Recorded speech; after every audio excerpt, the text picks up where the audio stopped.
Stock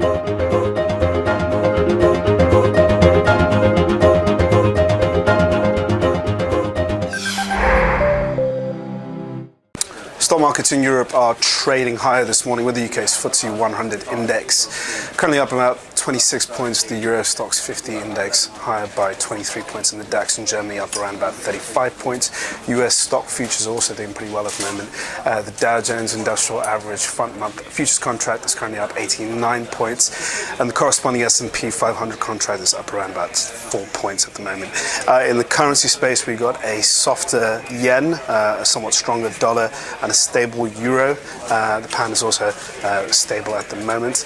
Going into the core government bond space, UK gilts and German bonds are trading lower as we are starting to see a flow of capital heading towards riskier assets as opposed to safe havens.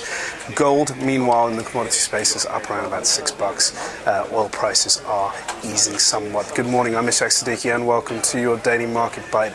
I'm going to give you guys a quick idea of what's going on across financial markets today. We've had the weekend, a big weekend when it comes to the situation in Ukraine. Crimea, the autonomous region in the south of Ukraine, has voted overwhelmingly to join Russia. About 96.6% of the votes that have been counted in the referendum have seen Crimeans want to go with Russia as opposed to staying in Ukraine. Now, this is a very key referendum. It certainly suggests that the Crimeans would rather go with the Russians as opposed to Ukraine, which will now intensify the crisis in the region. That is because Western powers in Ukraine believe that this referendum is illegal in the Ukrainian constitution. It goes against that. It also goes against Russia's pact with Ukraine, and Western powers signed a number of years ago about how they're going to operate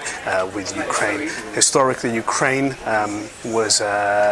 had the governance over Crimea, limited governance. It was autonomous under the Russian Soviet Union when the Soviets allowed Ukraine to have Crimea on loan.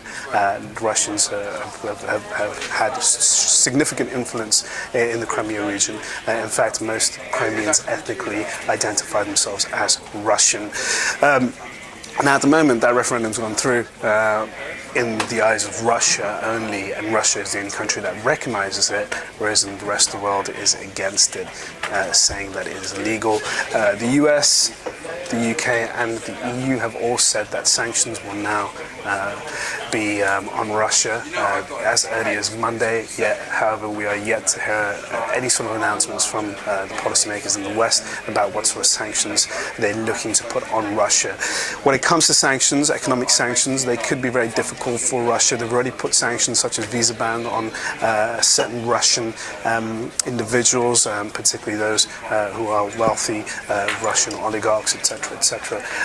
However, when it comes to the actual sanctions in terms of on an economic perspective for Russia, it's very difficult to say. The West will have to engineer themselves very carefully because sanctions on Russia stand to hurt the West, particularly countries like Germany that have a heavy reliance on Russia for energy. So when it comes to the actual sanctions itself, it remains to be seen what the West can do. Russia certainly is the aggressor in this case, and Vladimir Putin has managed to orchestrate something a little bit more clever when it comes to how he's operating in this war. He's using a war of words and not employing military, even though he has shown a military presence in parts of Crimea. However, it seems right now it is a war of words rather than a military war, and in the next coming days, sanctions and perhaps further negotiations as to what's going to happen next is key. When it comes to Ukraine itself, the country is in desperate need for economic funding.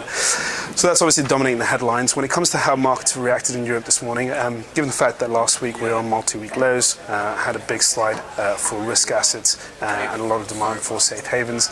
Today we're seeing a bit of a turnaround, surprisingly. It seems investors are somewhat comfortable, not with the result itself, but looking for more sort of developments on what's going to happen with the issue in Ukraine and Crimea and this referendum that just went through. So far at the moment, it seems like most market participants are entering the market at cheaper levels after the deterioration that we saw in the market last week. It seems to be the case that we are seeing some bargain hunting on board, but when it comes to the actual economic picture, it still is quite difficult at the moment. We've had Eurozone harmonized inflation, which came in today, and that was at 0.8%, still suggesting that we have deflation threats on board and a very reluctant ECB to act. And at the same time, we've still got a number of things to look out for. We have the Federal Reserve policy meeting coming up, and that's going to be another meeting where we may see the Federal Reserve cut the bond buying program by $10 billion. At the same time, we also have a bunch of US economic data reports out today, such as the House Builders Index, and we also have the US Empire State Manufacturing results. That is all for your daily market bite. Thank you guys for watching, and I will see you all tomorrow. Cheers.